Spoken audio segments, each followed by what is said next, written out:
from different discussion organizations that they had met with you, and so I'm really looking forward to being able to read it and obviously to your talk today. My name is Emmanuel Bounejayi. I'm the director of the Big Lab here at the University of Victoria, and I'm very happy today to welcome Laurie Trautman and Ted Alden. And before we start, I'd like to acknowledge and respect the Lekwangan-speaking people, Songhees and Setsen people on whose territories the University of Victoria stands, and the Lekwangan and Basanek people whose historical relationship with the land continues to this day. To speak about Laurie and Ted very, very briefly, I would like to say that Laurie is the director of the Border Policy Research Institute at the University of Washington, and she has been working on many different policy areas that have to do with activities across the border, both in Canada and the US. So things like the Canada-US Transportation Border Working Group, the International Mobility and Trade Corridor Program, that has to do with the Cascadia region. She used to be a fellow at the Woodrow Wilson Center until it was closed, and she a fellow at the Canadian Global Affairs Institute. She writes a lot of policy work and academic articles as well. And I would say she's one of the most influential policy analysts today on Canada-US border issues.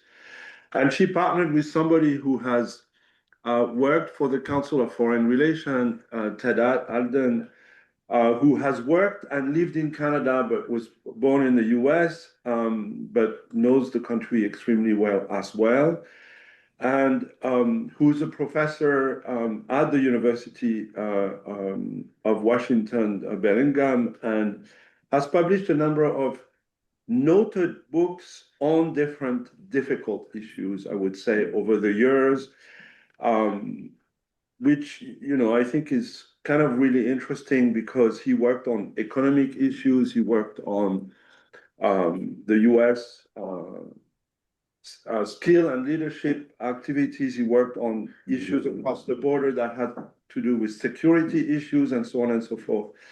And then together they came up with this idea to work on the border at the time of COVID, all of this being kind of coherent and related to both their interests.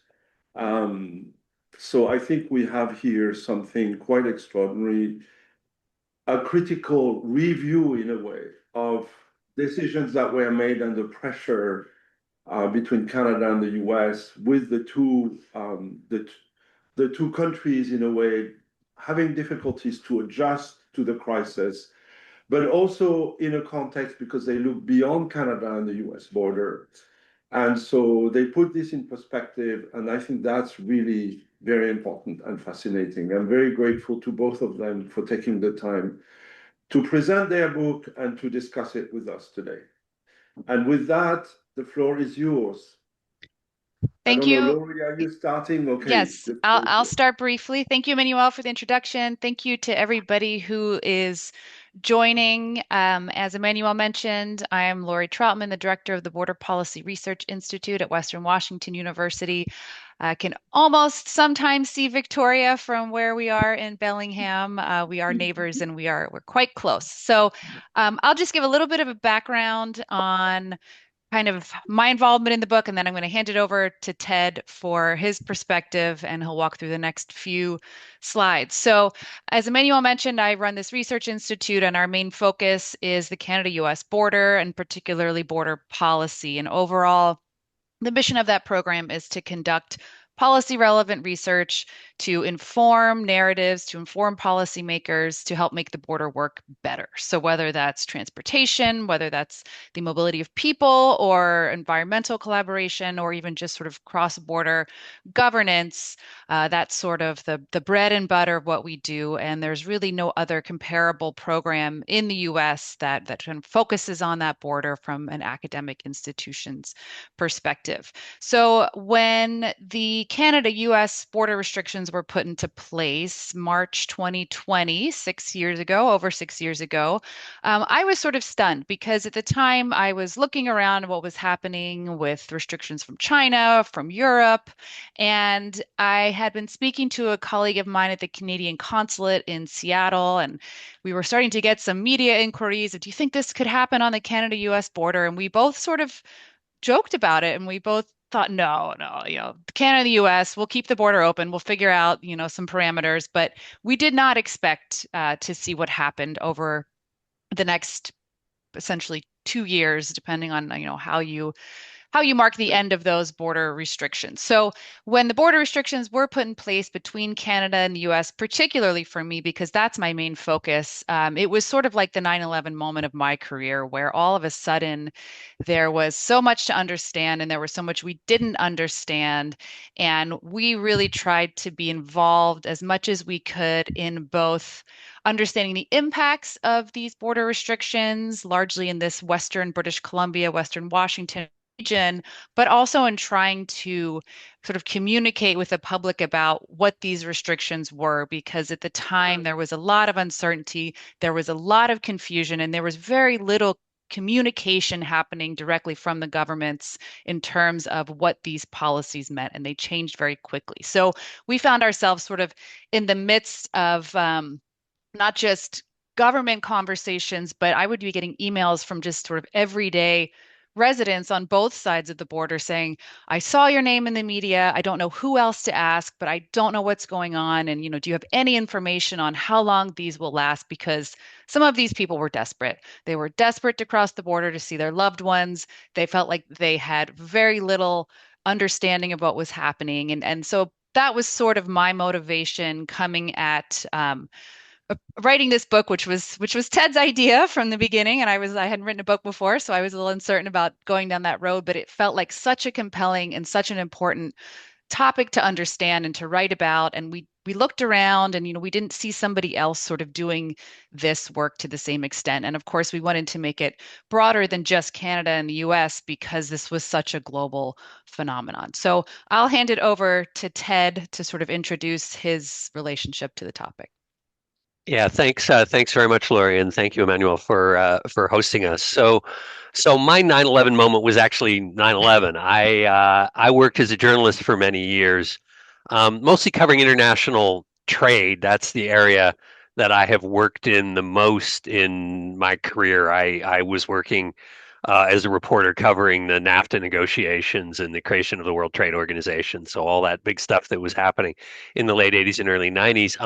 I was in DC working for the Financial Times newspaper when the 9/11 attacks hit, and ended up sort of stumbling onto a series of stories about the ways in which the United States was trying in the aftermath of 9/11 to use border restrictions, mostly visa measures, but other physical restrictions as well, to try to prevent what the US government feared would be a follow-on terrorist attack. So I did a bunch of reporting on that for the FT over a couple of years, ended up leaving the newspaper in 2007 and joining the Council on Foreign Relations, which is a New York headquartered think tank, a little over 100 years old now, with a large DC presence, and was given the space at CFR to write a book on the borders in the aftermath of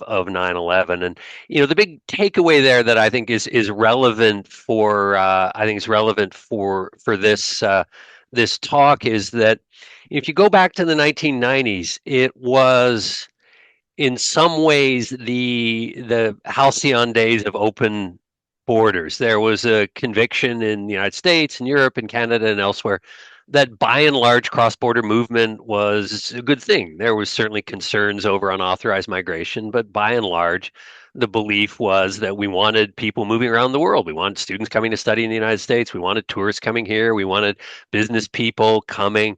The State Department at the time actually had a requirement that airports clear international visitors within 30 minutes, and people at in the Immigration Naturalization Service would get, and Customs would get reprimanded if that wasn't done. So 9/11 was a real shock to that set of convictions. But a lot of my book is about how the U.S. government worked to essentially maintain that architecture of openness while trying to deal with some of the specific risks that the terrorist attacks had raised. I mean, I know it was a bunch of years ago, but all 19 of the hijackers had actually come to the United States on legal visas. There were a whole bunch of problems with the ways in which the visas were issued, and there were overstayers, but by and large, it had shown real weaknesses in the system. There was a big U.S.-Canada dimension to it as well, because there were fears about the ways in which trade might be exploited by would-be terrorists, and the U.S. and Canada, through what became known as the Smart Border Accord, really sort of it created a kind of global model for managing trade in ways that would continue to be efficient given the large volumes of trade that we're moving, but would deal with some of these security dimensions. So, fast forward to COVID, I moved out to the West Coast here from Washington, D.C., and took a job at Western Washington, largely to be close to my family in Canada. And the border closure was a real shock. Both our kids were students at Canadian universities at the time. Our parents were all in Canada. I had this little window that was Peace Arch Park along the border where I could meet family members, and our book actually starts at Peace Arch Park in the summer of 2020. Our opening chapter is called "The Summer of Love," because that was an amazing experience watching the families come together across the otherwise closed border. There was nothing like it anywhere in the world. So for me, that was sort of the inspiration to launch into this book. So let me just say a couple of things about the broader framework at the time, the understanding about what was supposed to happen in the event of a pandemic. There had been lots of thinking over many years about the role of border closures in preventing the spread of contagious diseases. If you kind of think broadly about borders as a place in which threats can be mitigated, and that's very much the way we've come to think about borders. It could be threats from crime, could be threats from terrorism, it could be unauthorized migration, could be drugs, or it could be pandemic diseases. And so there had been quite a bit of thinking, largely under the auspices of the World Health Organization, about how to use or not use borders in the event of a global pandemic. SARS, the severe acute respiratory system syndrome that broke out in China in the early 2000s, became something of a model. There were limited border restrictions around the world during SARS, but there was some learning taking place about the utility or lack thereof of borders in dealing with pandemics. And the World Health Organization had reached a basic conclusion that blanket travel bans were a bad idea. There were a number of reasons for that. The biggest being the scientists around the world had concluded that border controls would not be very effective, that diseases move too fast, border closures would move too slowly. We would, close the barn door after the horse had left, to use the old metaphor. Second reason was concern about countries not reporting. So the WHO's basic premise was the best way to deal with diseases with pandemic potential is to catch them early and snuff them out early. And that required countries to report what they knew and to report it quickly. So if there was an outbreak of Ebola in Central Africa, for example, the World Health Organization and the nations of the world wanted those countries to report as quickly as possible on what they knew, so that international aid could be mustered, scientists, public health officials could be sent to the region. There could be a serious effort to contain that threat before it extended to the rest of the world. And the fear was, if the threat of border closures and travel bans was there, that countries would not have an incentive to report. They'd say, we don't want to report on this outbreak because, we're not going to be able to sell our products to Europe, to the United States anymore. Our people aren't going to be able to travel. In fact, it was exactly what happened during COVID with the outbreak of the Omicron variant in South Africa in the fall of the first year of the pandemic. The South Africans reported to the WHO exactly what they were finding, that this was a new, more contagious variety. And the response of the United States and many other countries was to shut their borders to South African travelers and others from the region. And so there were significant costs associated with that. The other two reasons, there were worries about travel bans restricting the movement of health personnel, which could have negative reactions as well. And then finally, WHO scientists feared that borders would become a kind of panacea, that countries would close their borders and everybody would say, oh, okay, yeah, we're fine, we've got this under control. And from the perspective of public health experts and scientists, that was simply not the case. And so they're worried about complacency as well. Same was true in the North American context. Again, a lot of this was sort of came out of, some combination of trade cooperation under NAFTA and the border cooperation that developed after 9/11. It's a little hard to imagine these days, but the depth of US-Canada cooperation on the border issues after 9/11 was, as I said, unprecedented.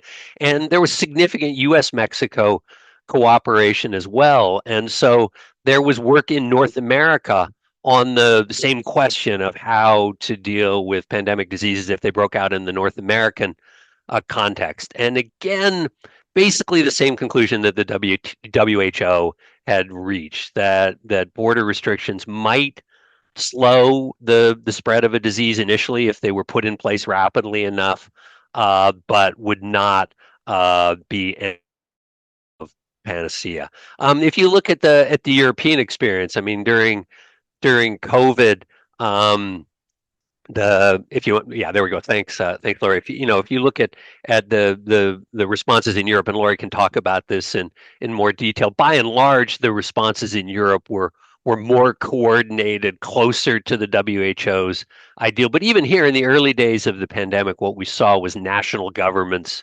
moving to institute their own border restrictions without working through the pan-European processes. So again, in all, if you look from a global level, a regional level, there was a consensus that border measures were not the first line of defense and would probably not be that effective and would have a bunch of negative knock-on consequences. Nonetheless, if we look at what happened by April 2020, I don't love this graph that Pew put together because there's debate over what constitutes a complete closure. I mean, one of the notable things about the COVID restrictions was that trade was remarkably unimpeded. I mean, here in North America, there were essentially no restrictions on cross-border trade, even though the potential for truck drivers and others who were infected with COVID to spread that disease was a very real one. But the thinking of national leaders was, if we have empty store shelves, people are going to panic. And therefore, the restrictions on trade were much more modest, in many cases non-existent, compared to the restrictions on people. But nonetheless, the Pew chart here gives us a pretty good sense of what happened in the immediate aftermath of the spreading knowledge about the severity of this disease and its highly contagious nature. Pretty much every country in the world implemented some sort of border restriction, even Antarctica, which is not a country on its own, but there were restrictions on travel to Antarctica. So why did governments do that? Why, given that the collective wisdom of the time was that border closures are an ineffective means of dealing with pandemics, why did that become the go-to response of almost every country in the world? I mean, the biggest one, I think, was fear and uncertainty. We didn't know a lot about the nature of COVID at the early stage of the outbreak. I think there's a lot of blame to be put on China for the way it mishandled the reporting on COVID. There's been lots that has come out about the ways in which the Chinese government tried to suppress reporting by its own scientists on what they knew about the nature of the new strain and its potential spread. So the rest of the world was left a little bit in the dark. And in the absence of the kinds of responses that the WHO had wanted to see, China, for the most part, was not letting foreign health workers and foreign scientists in to help contain the spread. For a lot of governments, it was like, well, what are we going to do? Okay, we're going to close our borders. Second, I think very much political, that this was an easy thing to sell to a scared public. I mean, we saw that in spades here in the United States, even though the U.S. Was something of a latecomer to closing its border to COVID. We were well behind many of the Asian countries, and the measures we took in the United States were Swiss cheese. They were partial. They were not well enforced. Nonetheless, that was most of what Donald Trump talked about in the immediate aftermath of the outbreak was, oh, we've closed ourselves off to China, and later, we've closed the borders to Europe. That became the U.S. government's main talking point, and it was visible. It was largely, at least initially, popular. It became somewhat less popular over time, though slowly, like well into the pandemic. Publics, in Canada, Australia, the United States, elsewhere, wanted to see those border controls remain in place. A third reason that we identified is that this was an attempt by many countries to externalize the costs of pandemic control. There aren't many examples in the world. South Korea is an outstanding one of countries that had sufficiently effective domestic public health capacities to trace and halt COVID outbreaks. South Korea had one of the earliest outbreaks during the pandemic and managed to basically track down all of those who were infected and isolate them and stifle the outbreak. And it did it several times during the pandemic. And South Korea actually had some of the least restrictive border measures during COVID. But for many other countries, they simply didn't have that capacity. You take a country like Australia, which I think didn't necessarily want to move to border controls initially. They're particularly worried about how China was going to impact to that. Australia just did not have the domestic health capacity to manage outbreaks, and therefore came to rely more than most countries on very strict border measures. Being an island helped. And then I just think finally, there's a certain element of xenophobia here, which we see much more broadly in the borders debate. Keeping foreigners out can be a very popular measure domestically. And just to emphasize, as long as trade continues to move, most people during the pandemic were not inconvenienced particularly by the border restrictions. Certainly here in the United States, most people don't travel out of the country. They live their lives here in the country. None of the products that they wanted to buy were particularly adversely affected. There were some supply chain problems in part. People were, much more exercised about the fact that they were being asked to wear masks out in public. So for most people, most of the time, the border measures just simply were not a problem. Laurie, I'll turn it over to you here. So I'm going to talk a little bit about the impacts of these restrictions. Obviously, they were targeted towards foreigners, but really impacted citizens and residents. And this is something that we wanted to capture in the book, was how these border restrictions are not just an external measure, they actually end up being quite an internal measure as well. And also to reiterate that point that Ted brought up in the beginning, that these border restrictions were implemented at a time when millions of people had been actively encouraged and recruited to live cross-border lives. So we say in the book, I think several times, people have built up some of the most intimate parts of their lives around straddling borders, and that came to kind of a screeching halt during the border restrictions and border closures. And the repercussions, again, for those who had built those way of life was really, really far reaching. So we wanted to capture a lot of this in the book, the personal experience, the socially and economic severity of these restrictions, and also something that we saw in talking to people through various interviews is I saw people sort of really express this weakened trust and faith in their governments to do what is in their best interests. And I heard this a lot from people in Canada, but also a lot from Europeans as well, that there was sort of this trust in their governments that had really let them down because at some point there was many people who felt like these restrictions actually aren't really keeping me safe anymore. They're being put in place either out of inertia or out of sort of more of a political movement than a public health protection measure. So I'm going to share with you in the next few slides just a few stories of people that we interviewed that I think kind of captured some of the broader experiences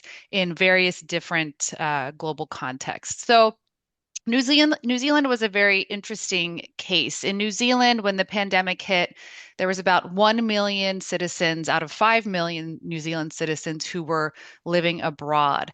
And New Zealand developed a program called Managed Isolation and Quarantine. And this was a system where you could apply to return to New Zealand, and your application was basically a lottery system for a pretty small number of slots that could come to New Zealand, be quarantined in isolation, I believe in hotels, before returning home. By September of 2021, there was over 230,000 New Zealanders who were basically stuck outside the borders of New Zealand and unable to get home. And we interviewed one of those people, a woman named Charlotte Bellis. Charlotte had been a journalist for Al Jazeera, and she was working in Doha at the time and found herself pregnant. It is illegal for a woman to be pregnant and unmarried, and so she was told she needed to leave the country. So she applied for permission to return to New Zealand through this managed isolation and quarantine system, and repeatedly over and over failed to secure a place in the lottery and started to sort of panic. She eventually returned to Afghanistan, where she had worked and where her boyfriend was based, after getting permission from the Taliban to return there as a pregnant woman. And what she said was, "I'm a New Zealand passport holder and I have a legal right to return. The morning we were rejected, I sobbed in my window overlooking Kabul's snow-covered rooftops. I wasn't triggered by the disappointment and uncertainty." But by the breach of trust. That in my time of need, the New Zealand government said, "You're not welcome here." When the Taliban offers you, a pregnant, unmarried woman, safe haven, you know your situation is messed up. So Charlotte, being a journalist, of course, went to the media and her story went viral. And it was only after her story went viral that she was granted a slot in New Zealand's managed isolation and quarantine system, and she was able to return home to give birth. But this is not an isolated incident. TED interviewed the attorney that represented over 250 other pregnant women who were in a very similar situation as Charlotte, and only 10% of them were able to return home to give birth. Another example is of the McCall family. This is a picture of the extended family. In the middle there, the older couple are John and Donna McCall. Donna was a Canadian, John an American. They married decades ago and moved to the United States. Their children were born in the US and raised in the US. And at some point, when they decided to retire, they moved back to Canada. So when the pandemic hit, they were living in Canada and their US born children were living in the United States. And right about the time that the border restrictions were put in place between Canada and the United States, Donna was diagnosed with a pretty advanced stage of liver failure. And her children pleaded with the Canadian government to be able to travel to Canada for a compassionate exemption to care for their mother. And they had birthright citizenship to enter Canada, but they had never actually obtained their passports. And they were told from the Canadian government that they had to actually apply formally for citizenship before they were be able to enter. And as a result of that, they were delayed. They were not able to cross the border. And Donna passed away in August of 2020. And they had to say goodbye to their mother on Facebook. And very sadly, it was only a couple weeks later that they were granted their citizenship and their passports, and they were able to travel to Canada and quarantine and at least be with their father during that time. This is a really important story. We spoke to John. He's still sort of very active in advocacy, and he told us, I called the kids, I held up the phone, I said goodbye, and it was tough.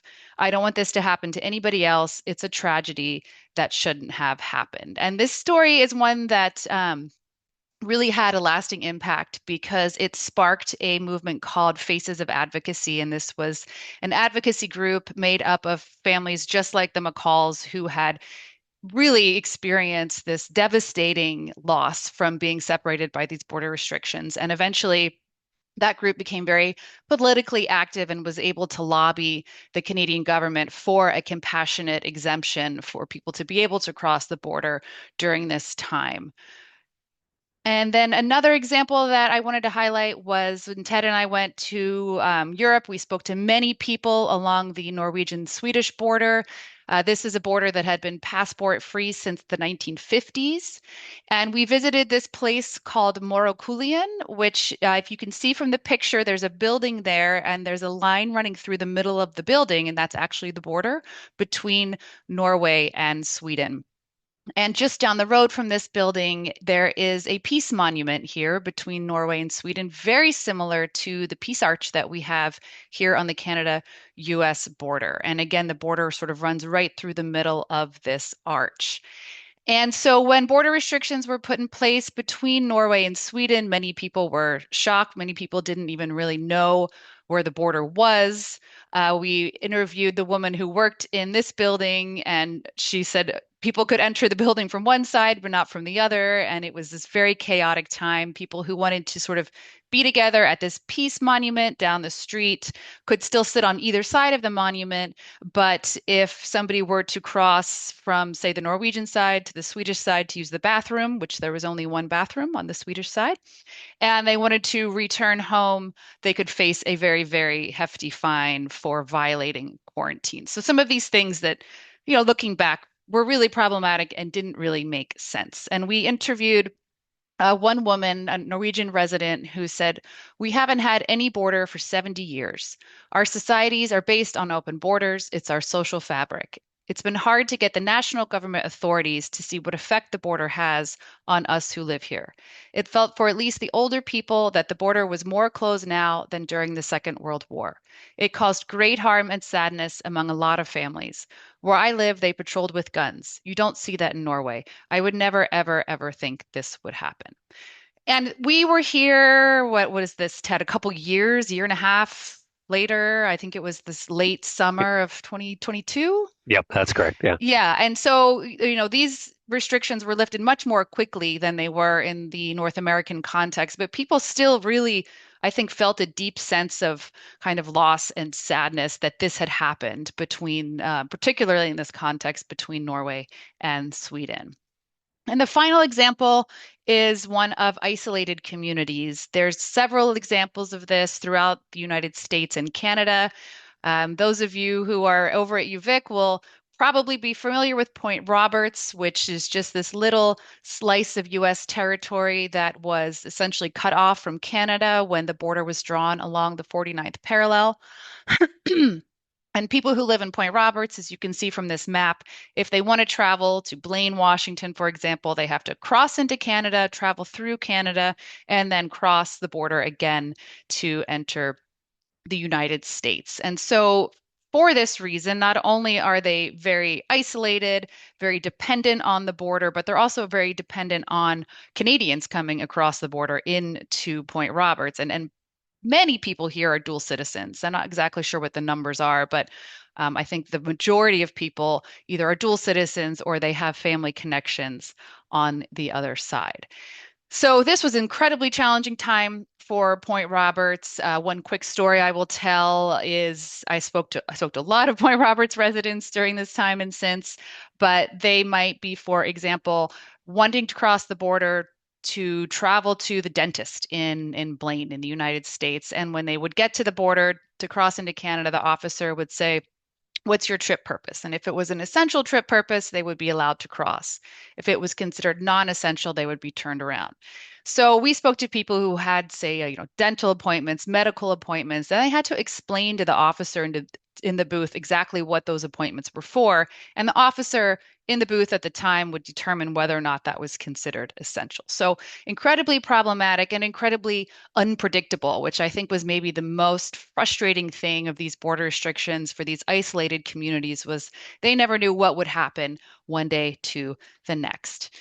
And in 2022, one resident said the lengthy border lockdown has changed people's patterns and habits regarding Point Roberts, and I don't know if we will ever get that back.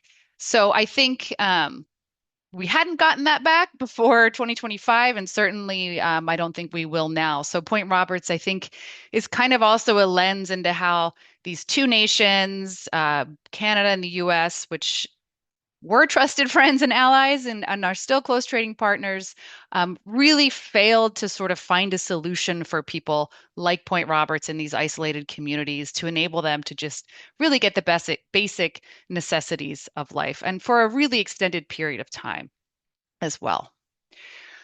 So, sort of what are the implications of these border restrictions moving forward? And for a while after this book came out, Ted and I did book talks. We talked about how important these things were, and of course, right around the time our book came out was when the second Trump administration came into office, which really sort of accelerated in an incredibly short time period some of the things that we feared were happening in the post-COVID border environment. So one thing we haven't talked about yet was a US policy called Title 42. And Title 42 essentially allowed the United States not to process asylum claims on the southern border. And Ted and I interviewed the director of global quarantine at the Center for Disease Control when we were writing this book. And he was the person at the time who was asked to sign off on this policy. And he said, in no way am I signing off on this policy because this policy isn't actually about protecting public health. It's about immigration and immigration control. And he didn't say this, but a problematic asylum system. So he actually refused to sign the order to implement Title 42. And the result was it just sort of got kicked up to the CDC director, Robert Redfield at the time, who signed this policy. And this was a policy that was kept in place for 3 years. Again, the rationale behind this was that because of a public health emergency, asylum claims should not be processed because asylum seekers would go into these congregate settings that could cause more spread of COVID. It's notable that this was the very last pandemic era restriction to be lifted by the United States. It lasted for over 3 years. And I think what happened with Title 42 and some other policies during this time did sort of lay the groundwork for some of the things that we are seeing today. And Title 42 had been challenged in the courts several times. And during one of those challenges, a Supreme Court justices actually kicked back an opinion. And the opinion, which was issued by Justice Gorsuch, who is a conservative justice, really, I think, very succinctly identified what was happening here. And he said, the current border crisis is not a COVID crisis, but rather an emergency decree designed for one crisis in order to address an entirely different one. But if emergency decrees promise to solve some problems, they threaten to generate others. And rule by indefinite emergency edict risks leaving all of us with the shell of a democracy and civil liberties just as hollow. So this was a statement made several years ago, and I think, very sadly, it's sort of playing out to be true in the United States in a variety of other ways that we'll get to a little bit later. So borders as political theater during times of crisis, just to sort of sum up some of these observations. COVID taught governments in a way that had been far from certain beforehand that borders can be closed or heavily restricted for extended periods with strong public support and minimal disruption to the everyday lives of most people. The temptation to do so in future crises, from pandemics to terrorist attacks to asylum seekers, has already proven irresistible because restricting borders remains, quote, a good political bet for most leaders, and that's Simmons and Kenwick.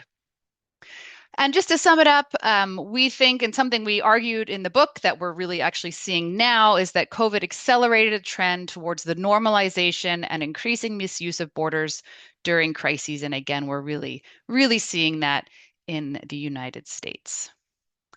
So I just want to touch on a few other examples, sort of post-COVID, to draw this thread of what we saw happening with borders during COVID to what we've seen since, and then I will turn it back to Ted shortly. So one example of this was subsequent closures on the US-Mexico border.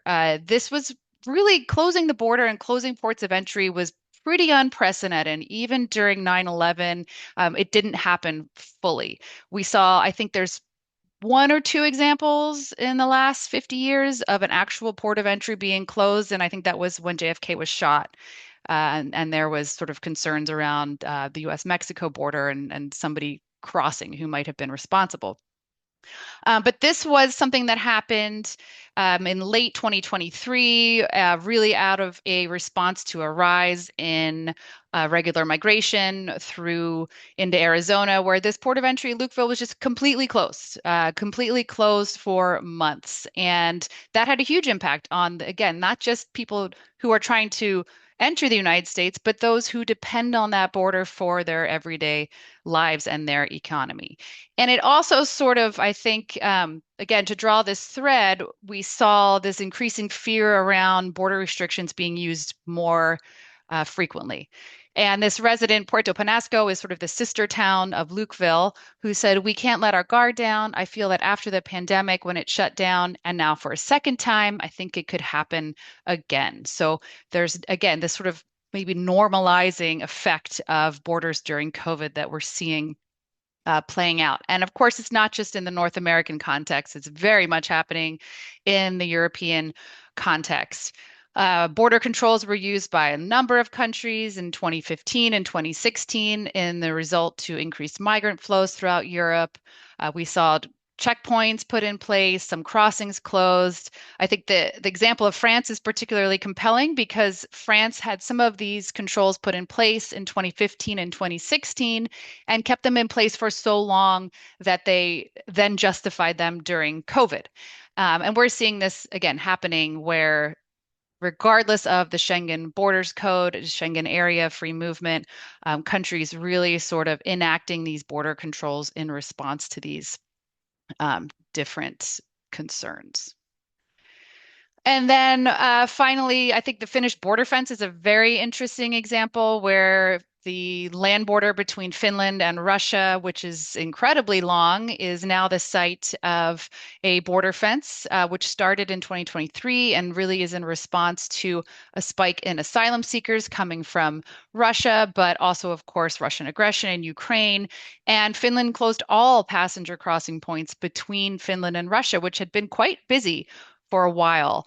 And this border fence is actively being constructed. It's over 4 meters high, intended to cover 200 kilometers. And I have a colleague who interviewed one of the, I think, the heads of the border guard in Finland who said, yeah, this fence is kind of useless, but it's needed. And it's needed, again, because I think it's more of a sort of public political way to show that a country is doing something in response to a concern about what's on the other border, even if what they are doing is major repercussions on the people who live in the region and may actually not be very effective and also very costly as well.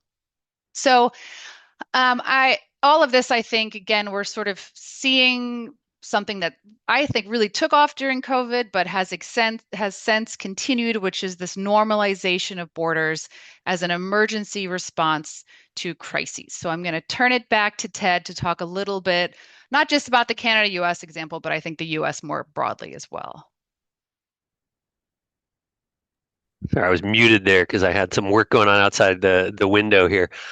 Yeah, it's kind of a nice segue. Laurie and I haven't talked about this, so she can knock me upside the head if she disagrees. But some of what I think we are seeing in the current moment is an environment that those of us who study borders understand exists on the border, but doesn't tend to exist elsewhere within countries. We all know that borders are something of a rights-free zone in which governments exercise far more power than they do within their own national territories. And I think part of what we've seen in the United States, and I think in some other places as well, is the extension of this set of emergency authorities in a much broader context. This is from a headlines from a New York Times piece looking at the vast array of emergency authorities that President Trump has used in the second term to put tariffs on foreign imports, to block asylum seekers at the border, to declare travel bans on 19 countries and immigration restrictions on another 75.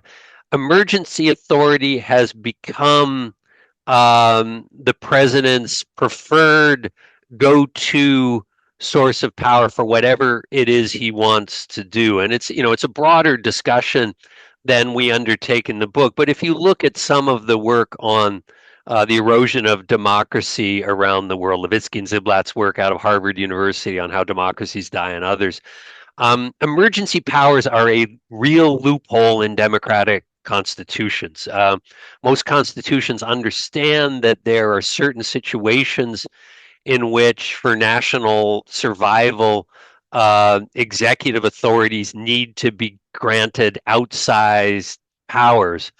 But there are, in practice, shockingly few restrictions on how executives decide to declare those emergencies and the powers they exercise under that emergency declaration. We did a survey as best we could of all of the court cases around the world in which companies or citizens or others went to their national courts and said, look, these COVID border restrictions are an abuse of emergency authority. They go beyond what the government is empowered to do. There were a handful of small cases in Europe where the plaintiffs won some relief, but most of the big cases, the courts just did not want to touch them. Even in Australia, which had a sweeping border closure, the court said under the Australia's Biosecurity Act, this is a legitimate use of executive authority. And so one of the things that we talked about in the sort of future of borders recommendation section of our book was are there ways in which these emergency powers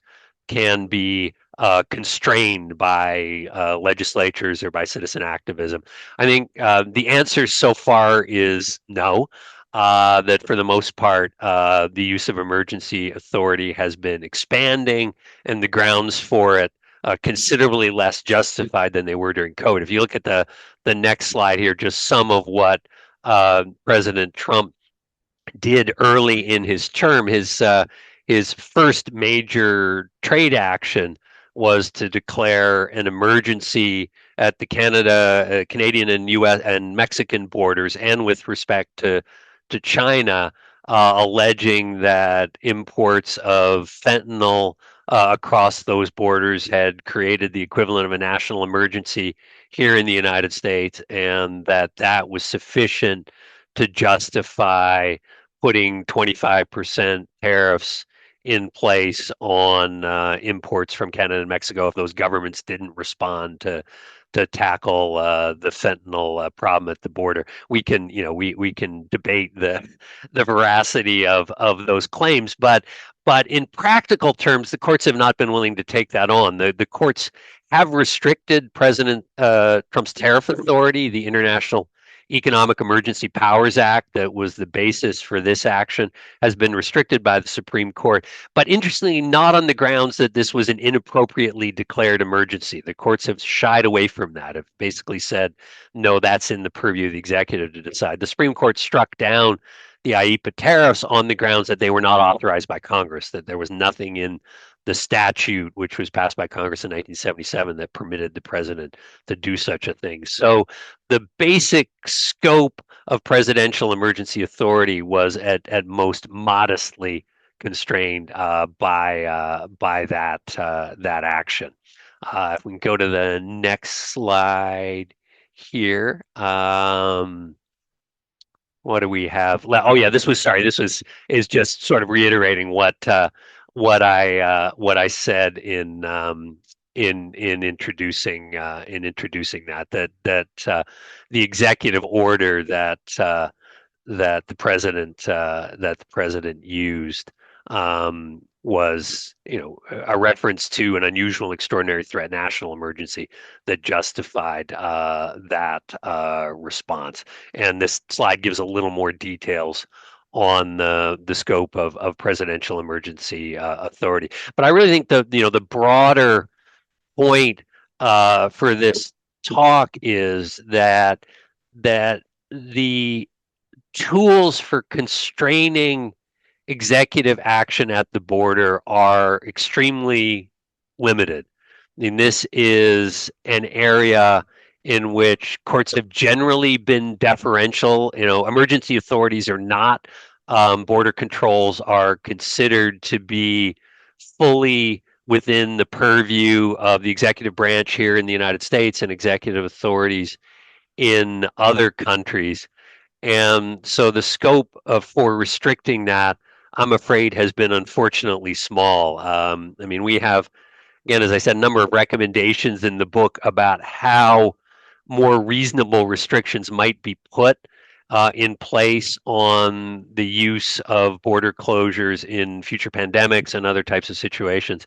But for the moment, it's hard to be optimistic that we are going to see those enacted. And then, Laurie, do you just want to finish off by talking about impacts in the border regions? Yeah, I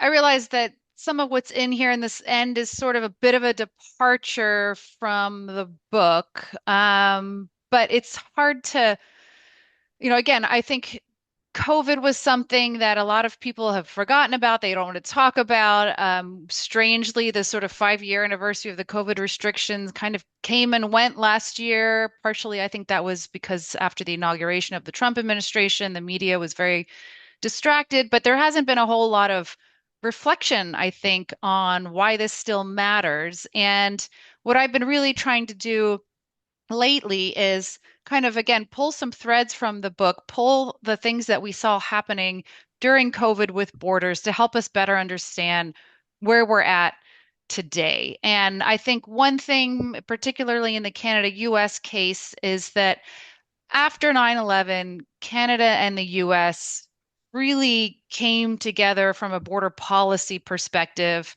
and implemented some pretty innovative approaches and tools to ensuring that we could keep the border open while increasing this new sort of security threshold. Many of you may or may not be Nexus card holders, but that's one good example of a policy that was sort of there before COVID or before 9/11, but really became a very integrated, collaborative, aligned way to, again, facilitating the movement of people across the border, given this increased sort of security threshold. So I think there's a lot of successful examples of policy collaboration that we could point to that came out of that kind of border crisis, and the same cannot be said for COVID. I don't think Canada and the US collaborated very well. Many of the people that I speak to in government like to point out we were constantly in contact, we were in communication, we had these 30-day extensions where every month Canada and the US would agree to extending these restrictions, but that was kind of the limit of the cooperation. It was really more communication than it was cooperation. And the result was a very messy, very non-aligned border policy environment. Canada lifted their restrictions well before the United States with very little sort of warning or alignment between the two. And I think that binational engagement, which happened during COVID, kind of continued after COVID, where we haven't seen, even before the Trump administration, a whole lot of sort of innovation between Canada and the US on our border policy. We started to more see a divergence, frankly. And what does that mean for the borderlands? We all sort of live in the borderlands more or less if you're in Victoria or in Bellingham or Vancouver or Seattle. So I wanted to focus just briefly on the Cascadia region, and I may move through this a bit quickly so we do have time for questions. So where are we at today? For those of you in Canada, this will be sort of no news to you. We are in a very, very difficult place between Canada and the United States. Of course, we had the 51st state comments, we had the tariff approach, and we're seeing this sort of, I think of this as Canada and the US have this fabric that connects us. And in some places, that fabric has been really ruptured or torn apart. And this is not just at the binational level. We're also seeing even our regional leaders really discouraging any sort of collaboration across the border. And of course, then a lot more fear by Canadians around travel to the United States. This is particularly apparent here in our region. I'll show you the numbers quickly in a minute, but it's almost an understatement these days to say that the loss of travel with allies and neighbors impacts our quality of life in ways that can't be measured and may be difficult to repair. And that's incredibly important for people in the borderland communities, which again depend on cross-border travel, whether that's for their jobs, for their businesses, or to have connections with family and friends on the other side. So this is a quick snapshot of how land border travel into the United States from Canada just across the land border has changed from 2024 to 2025. So across the board, we see a decline of around 20%, but here in our region, we see a much larger decline of around 25%. And if we're just looking at Canadian vehicles, it's as high as 36%. Part of that is because there's a lot of discretionary travel here in our region, and part of that is because our cross-border travel here at the land border, we have 5 border crossings, is really dominated by Canadians. So that's where we're seeing, of course, the largest drop-offs. We do a survey every summer, or not every summer, sorry, every 5 summers and every 5 winters, every 5 years or so, where we work with our Canadian counterparts through a cross-border consortium to survey travelers as they are crossing the border in both directions. We have students from Western Washington University who go up to the border, work with Canada Border Services Agency and U.S. Customs and Border Protection so that they can stop cars as they're crossing, asking them a variety of questions, which gives us a really good understanding of who those people are who are crossing, why they're crossing, how does that impact our businesses on both sides of the border. So back in 2018, we did this survey. This is just Canadians crossing the border, and you can see the vast majority of people are crossing either for recreation and vacation or shopping. At the time, we saw as many as 20% of Canadians crossing the border into Whatcom County just to fill up on gas. So many of those purposes are economically oriented, right? They have an economic component to them, much less and much fewer people crossing for family or even other purposes. We did this survey again this last summer, and we saw a pretty significant shift in those cross-border trip purposes. Much more people crossing for family, for recreation and vacation, and a fewer percentage of people crossing for those kind of economically oriented purposes. So that has a big impact on this borderland economy. I'm just going to sort of go through this quickly. Our airport here in Bellingham relies a lot on Canadians. We're seeing fewer flights because of that lack of Canadian travel.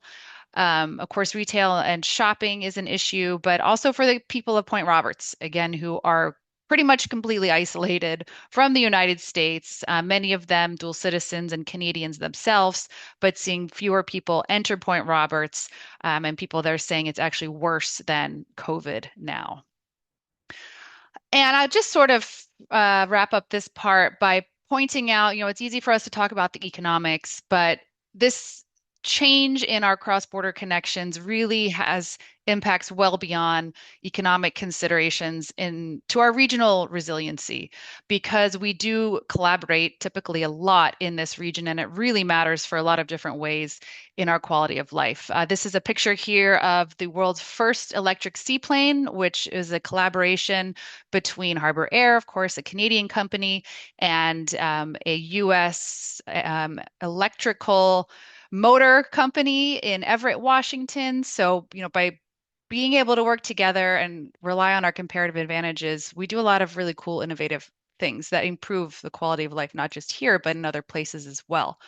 The Salish Sea is, of course, a shared water resource that knows no borders or no boundaries. Really, really critical that we continue to collaborate and work together to protect the health of the Salish Sea. And then this other picture here is just flooding in the Nooksack River Valley, which, of course, the Nooksack River, if you don't know, is a river that originates on the US side of the border. And when it floods, it spills its banks across the border, typically closing the Sumas Abbotsford border crossing and flooding into Aldergrove. So again, another example of how important it is that we do maintain these relations and continue to work together for benefits that are accrued on both sides of the border, and we don't sort of throw the baby out with the bathwater, as much as I hate that term. So, how resilient are those subnational cross-border relations? There's a lot of effort being undertaken on the Washington state side of the border, which I really hope people are aware of. British Columbia and Washington state signed this friendship accord. They established a new interparliamentary working group that is really aimed at continuing to work together subnationally despite our challenges at the broader scale. I think every week, but it might be less often, but there are still Americans and Canadians coming together at the Peace Arch for peace, love, and a handshake, an effort that's just really trying to say, we don't agree with the politics, but we are still friends and we are still neighbors, and we still want to make sure that those connections are maintained, again, despite these tensions.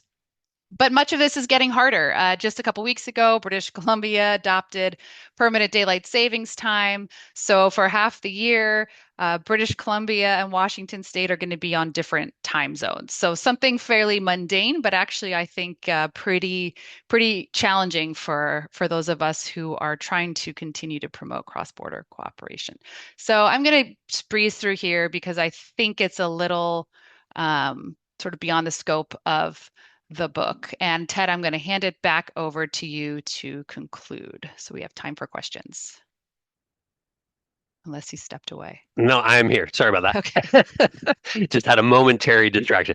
So yeah, let's just finish it off here because we want to be able to take questions. So just sort of three closing thoughts. I mean, we wrote the book, I think largely because we wanted to tell these stories. We wanted this piece of history to be remembered, and we were in a position to tell that story, and that was certainly my motivation for doing the book. It's very hard to sort of think about what are the broader historical implications going to be when you're in the middle of something like that. But I think if I mean, we'll see when we look back 5-10 years from now, but looking from this moment, the COVID experience was a spectacular collapse in global cooperation. There had been intensive efforts for years to develop plans to deal in sensible ways with an outbreak like this, and that all collapsed in the face of the reality of COVID.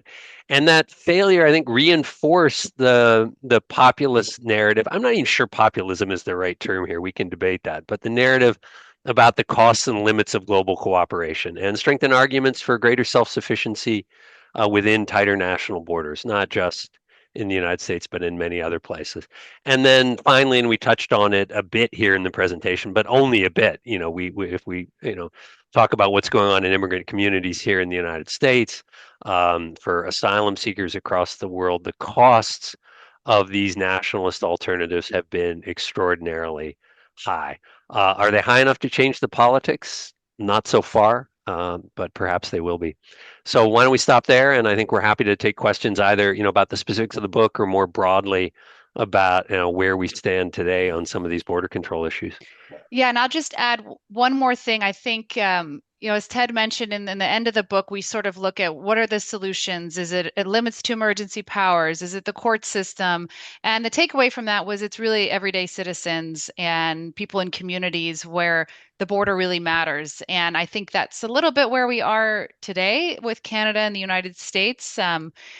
There is a lot of compelling reasons to maintain those connections, and I don't think that obviously limits to emergency powers in the United States are not going to be a promising way to change the ship. I think it really is going to be people in borderland communities, people with loved ones on the other side, to make sure that we do maintain those connections, even if they look different now than they did before. So I'll leave it at that. And I may stop sharing now, Caitlin, if that. Thank you. Okay.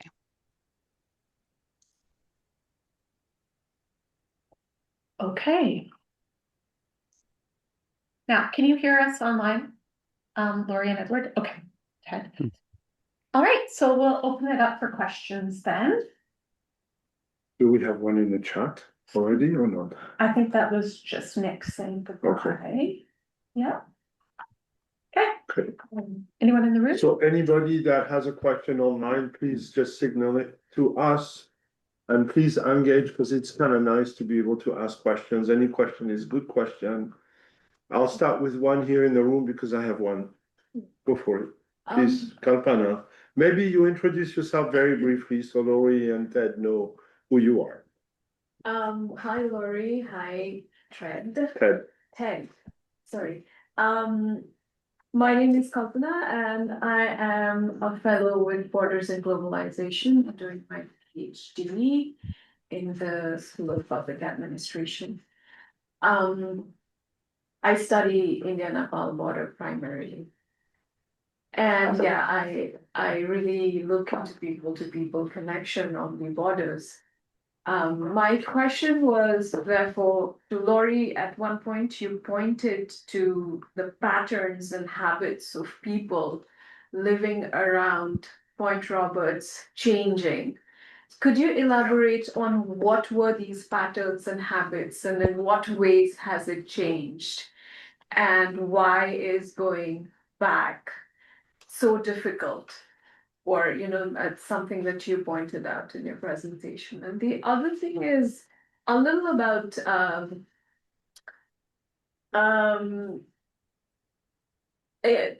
add, you talked about democracy and decline of democracy. I'm a South Asian. I've experienced very differently about this. Like, was democracy ever the real thing, real question, or was it always a politics of convenience to the powerful nations?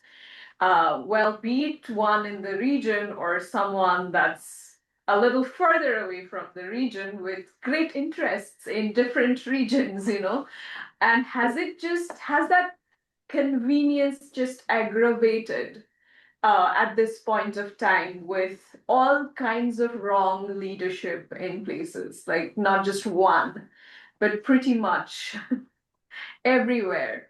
So those are my two questions. Thank you. Well, I'll answer first because I think I have the easier one. Nice to hear from you, Kalpana. Glad you were able to join. I think, for people of Point Roberts, like many of us actually along the Canada-US border, crossing the border was maybe a little bit of an inconvenience, but not much of a thought. That's a very small border crossing. The wait times are small. The officers typically know many of the residents, and it sort of was more of a formality than a weight to kind of overcome. And some examples, I didn't give this one today, but I often give the example of if you Point Roberts doesn't have a middle school or a high school. So if you are a school child there going to middle school, you have to cross international border twice to get to school and twice to get home. It's just sort of a way of life. And again, with many dual citizens in Point Roberts, I think there was sort of this assumption that we'll always be able to cross this border and come and go, right? If I'm a Canadian living in Point Roberts and I need to go to Canada, I have a right to enter. And while that didn't get necessarily taken away during COVID, because of the quarantine requirement, there were a number of, for example, Canadians who couldn't just cross the border to, say, be caregivers for their elderly parents or maybe their grandchildren because of that quarantine requirement. So even though they were able to cross, they weren't able to actually live the sort of lives that they had been leading.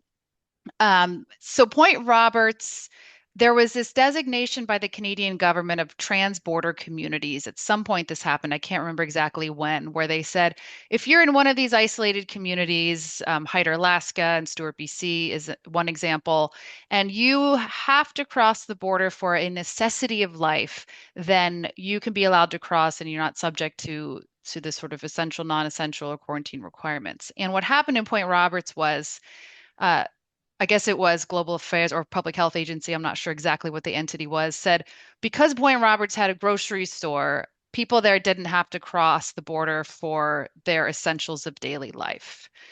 Never mind, they didn't have a dentist, they didn't have a veterinarian. I mean, there was a lot of reasons that that was really problematic. So the example of that was, I think, that people in Point Roberts began to realize that we could actually be trapped here. And many people who ended up buying property during COVID have since left. I think, there's this compounding factor where there was a realization now that you could be trapped in Point Roberts. And I think that changed people's willingness to kind of live in this funky environment where the border previously had been, again, a little bit of an afterthought. And then that just sort of continued post COVID, where they struggled to kind of resume. Some of their businesses started to go under because they were no longer supported with COVID funds, which had been keeping them going for a while. They were struggling coming out of COVID. And then when Trump came into power last year and we had the tariffs and the counter tariffs and a lot of pushback against travel to the US, that just sort of that decline really accelerated. So it's kind of another example of the continued connection between what happened in COVID and what's happening in these borderland communities now. So I haven't been to Point Roberts in a little while, but I'm hearing more and more stories about businesses going under because of the lack of Canadians coming into the community. And that is a community that really does depend almost exclusively on that connection with Canada. Thank you. Ted, you're muted. Sorry, I've just had some noise outside the window here and didn't want to inflict that on everybody. My reference to democracy was quite a narrow one. So the research on this is about the ways in which leaders can use emergency powers to try to escape constitutional and legislative limitations. I mean, emergency powers are essentially extrajudicial kinds of actions by a national leader who says, listening to the Congress and the legislature, being constrained by the laws as they are written is dangerous in this particular time because we face a national emergency. And emergency authorities are undermining of democracy if they are not used in quite narrow and specific ways. Some of your comments, I think, were more about international politics. And don't get me wrong, international politics has never been a domain of democracy, right? International politics is a domain of sovereign states, and the powerful states mostly get away with what they want. We could have a broader conversation about the ways in which state authority was at least modestly constrained by various international agreements, but we've certainly seen most of that disappearing. We are moving back into an older kind of world of sovereign states refusing to recognize constraints on their freedom of action, and that can bring a lot of dire consequences. But that's it's certainly connected to our topic. I mean, part of what we saw in COVID was countries refusing to recognize the commitments they had made through the World Health Organization and instead resorting to sovereign actions to restrict their borders. But in terms of broader international politics, there are a whole lot of other things that fall under that umbrella of states refusing to be constrained by agreements, be they legally binding agreements or otherwise. Thank you. Do we have questions online? I don't see anything, but do I have one? Please Yes. introduce yourself. Can you speak up though, because this is the mic here. Hi, my name is Hannah. I'm an undergraduate here at UVic. I'm in political science and global development, and this is my second week working for VIC. I'm a Mexican national, and I have a lot of family that live in bordering towns in Mexico, and I knew like one of their really big sources of revenue is being retailers buying clothes and makeup in the States and then bringing it back to Mexico. I'm wondering if you had any chance to speak to any, like from either side of the border, people that had like economic impacts due to the COVID restrictions. I know probably the answer is yes. And then I had another question. Ted, early in the presentation, you described the 1990s consensus that to like the architecture of openness. And I'm wondering if that consensus was ever truly global or if it was primarily a wealthy nation framework that then made developing nations feel more pressure into adopting. I mean, that's why don't do you want me to start with that second question first, Laura? Because that is a great question.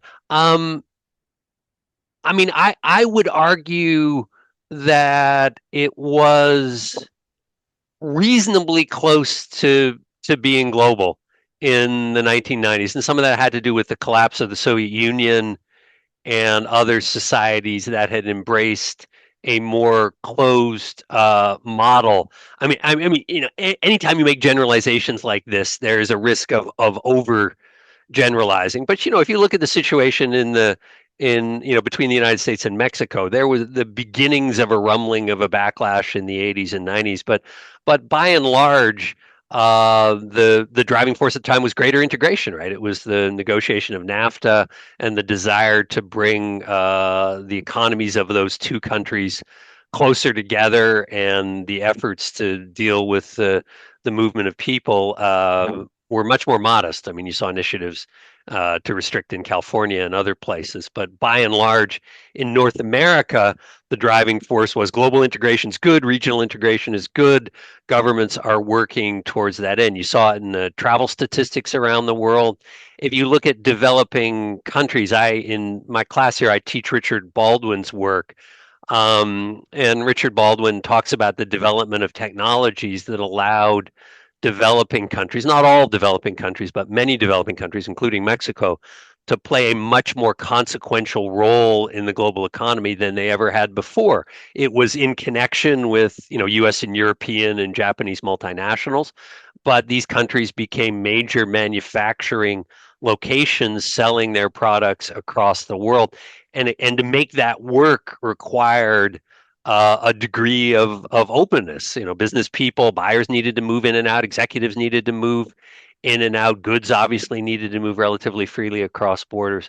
So yes, I think it's as close to a global consensus as we have ever seen on the benefits of openness. I cannot think of another modern analogy, but it's deteriorated a lot since that point, no question. I see there's a big question in the chat, but I'll quickly address your question about economics. Yes, so this was something that my institute worked on a lot in the COVID years, was trying to tease out how those border restrictions or border closures were impacting the economy. And we can definitely point to some specific examples where we have a really good sense of, you know, Canadians are tending to be economically active in this sector. Some of that comes from that cross-border survey that I showed, where we kind of know where Canadians shop, for example, if we're talking about retail. The airport here in Bellingham is another really clear example. Pre-COVID, about 60 to 65% of the passengers at this airport were Canadians who wanted to fly domestically to reach a US destination. So they drive across the border and fly from Bellingham. But it became difficult to tease it out because two things happened during COVID. We had a lot of government subsidy of businesses. So there was a lot of sort of propping up of companies that might have not been able to survive. And then we also had a spike in domestic spending, which is not something that I had expected at the time. We had more people shopping, more people going on vacation regionally because they weren't traveling as far or traveling abroad. So it's pretty interesting because we tried to do that during COVID, and then we're trying to do it again now because we're not in a, you saw the numbers, 25% or so, 36 if we're just talking about Canadians.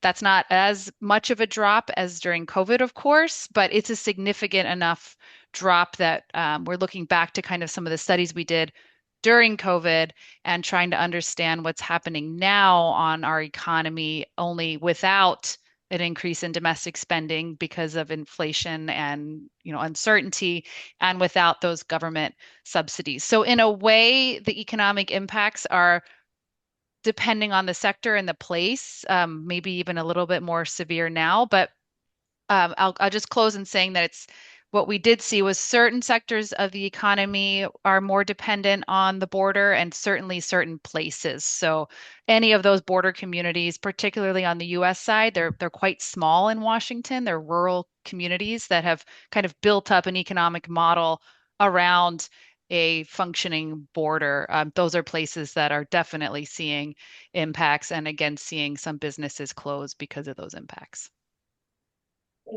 As Laurie, as Laurie mentioned, there's an excellent question in the chat that we probably shouldn't read out all of, but maybe people can have a look in their chat from Morhat Ruhi. I'm mostly going to let you answer that, Laurie, because it's about subnational connections and the extent to which cross-border connections at subnational levels can operate independently of national authorities. I mean, the big picture, something that Laurie struggles with in her work all the time, and that I look at her struggling with in her work, is that national governments control borders. I mean, the border is a space of absolute federal control, both in Canada and the United States. It's not unique to the United States, and I think in most other countries in the world, that is true as well. Borders are under national control, and yet you have all of these relationships at the subnational level, economic, personal, cultural, and there's an interest at the subnational level in trying to cultivate those relationships. But it can be undone very quickly, as it was during COVID, by national level actions at the border. I know, Laura, you had a couple of slides you ran through fairly quickly, but you've thought a lot about subnational responses. I don't know, you and I haven't talked about this in a little while. Are you any more optimistic than the last time we talked about things that can be done subnationally? Or I mean, this is a really great question. And again, yeah, it is something I'm like struggling with right now. You ask if the post-COVID period forms of subnational communication and mobility were operating. And I think there was such a small amount of time really between post-COVID and between the second Trump administration that I think we were emerging from a time where there had been a lot of fraying in cross-border mobility and cross-border connections, but there was also a lot of intentionality around building that back up. It wasn't politicized. I mean, I think this for me is the most challenging thing, and I've been in my job for about 12 years. And really, the border between Canada and the US at least was just not a political hot topic. I mean, it was functional, we measured how it was working and how we could work together, but we didn't have this heavy layer of politics, and that has completely changed in the last year, where the border itself between Canada and the US has been very politicized, and that makes it really, really challenging and difficult to overcome. I mean, the COVID restrictions were one thing. They at least had some kind of logic to them, even if that logic became fairly weak. And what we're facing now is, I think it's a divide that Canada and the US have never really had to grapple with before. And never is a strong word, but I could say at least in recent memory. And I had really hoped that because we live in this region here where we have such strong subnational collaboration, we're always saying this is the gold standard of cross-border subnational collaboration. We have these organizations and these agencies whose job it is to promote that and to support it and to advance it. I had hoped that when all of this stuff, I almost used an expletive, tried not to, when things became really unpleasant, but in the Trump administration actions towards Canada, I had hoped that our subnational connections would be a bit of a buffer to that, and I'm not sure that they have been. Maybe I'll just leave it at that. And to evaluate how they're operating is a very live question. I don't think we can really make a conclusion on that yet.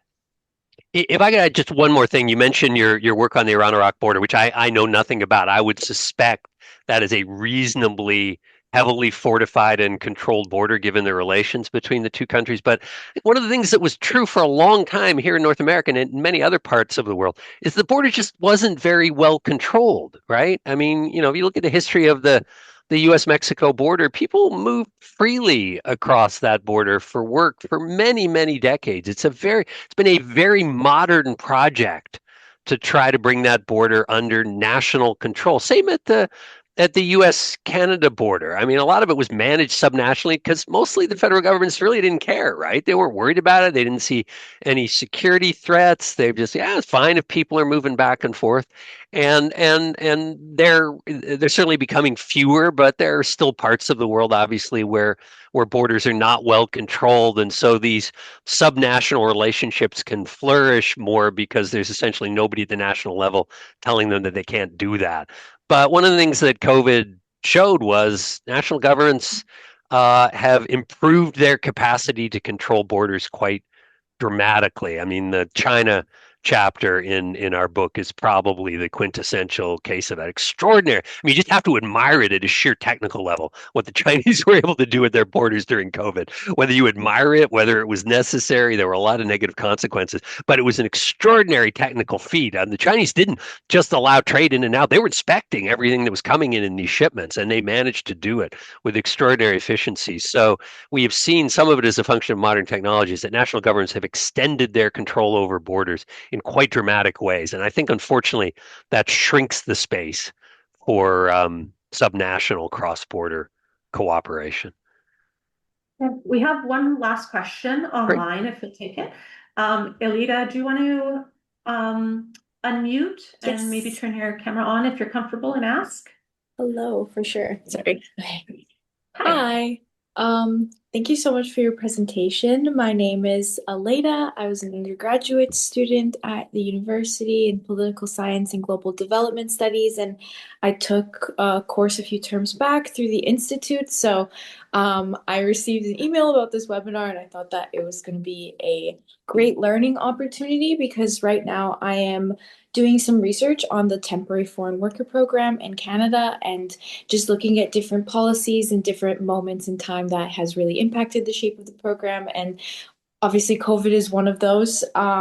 So I just want to draw back to when you were talking about the insecurity of the border closing, kind of reshaping the perspective of people living in Point Roberts and their security in that space. And I was wondering if there was kind of a similar effect to American citizens that would potentially be applying for a temporary foreign work visa, seeing how deeply reliant employees are on their employers here in Canada. And usually with a more relaxed border system, this is not an insecurity that a lot of American workers could potentially have been thinking about before COVID. So I was wondering if that has affected the relationship between American workers and a temporary foreign worker program in Canada. Ted, do you have a sense of that? I don't. I'm not sure I do. I mean, I'm not sure I understand the question entirely clearly. I mean, the temporary foreign worker program in Canada is mostly not Americans, right? It's there's a big agricultural program that's bringing people up from Mexico and Central America. The main temporary foreign worker program for Americans and Canadians and Mexicans is under NAFTA. It's the TN visas, which are a temporary work program for higher skilled university educated people, mostly used by Canadians and Mexicans going into the United States. But that program has become less and less relevant over time. There's actually a limited list of occupations that hasn't been updated in 30 years. And so a lot of, the world of work changes fast. A lot of occupations no longer qualify. So that program has become less relevant over time. But I'm not sure any of that actually speaks to your question. I mean, can you maybe rephrase slightly to make sure we give you the answer you're looking for? I might just also add that because of the way the restrictions were worded between Canada and the US, if you were crossing for work for an essential reason, then you were essentially unaffected by them. And that had exceptions as well. But largely speaking, people who had work status were able to cross fairly easily. Okay, sorry. I think I got a little bit nervous and forgot a part of my question, which was No worries. looking No worries. at what you were mentioning about the jobs that people from the US are generally applying to would be of that like higher tier, different kind of regulatory system. So I was wondering, yeah, that was the key part of the question that I should have worded out loud, if that impacted the relationship that people had with working in Canada on a temporary basis, or if because the programs are adjusted to different sectors, if those regulations look differently, and if that relationship was able to continue more seamlessly than perhaps in the lower tier agricultural programs. I would guess yes, partly because the housing component is so different. I think with some of the lower skilled temporary foreign worker programs, that housing is an issue because it's often congregate. And I think that was an issue for some of the disruptions to those programs during that time where that wouldn't be the case for the higher skilled. But this is not something that I've looked into very much during COVID. Yeah, I don't have a lot to add. Yeah. Okay, with that, we're going to close. We've passed the time. I want to thank you so much for the presentation. It was fascinating. And I also want to congratulate you on the book. I'll make sure to have a review of the book published in Big Review. I think it's definitely worth it. And I'm really sorry that I have not received a copy, even though I ordered it prior to publication. Emmanuel, Jennifer's going to send you one in the mail. We'll have to give you one. I mean, you can get it off Amazon in Canada, but you may not want to order off Amazon, which I respect. I have ordered in Amazon, and that's why I don't understand why I'm not getting it. It's very odd. That is odd. Yeah. It's been over a year now that I've ordered it. So Jennifer will send you one. Well, you should have one. We'll make sure you get it. Sorry about that. And congratulations and thank you very much. And please join me all in. Thanks, everyone. Thanks for your questions. Appreciate it. Have a wonderful day. All the best. You too. Thanks very much. Bye, Emmanuel.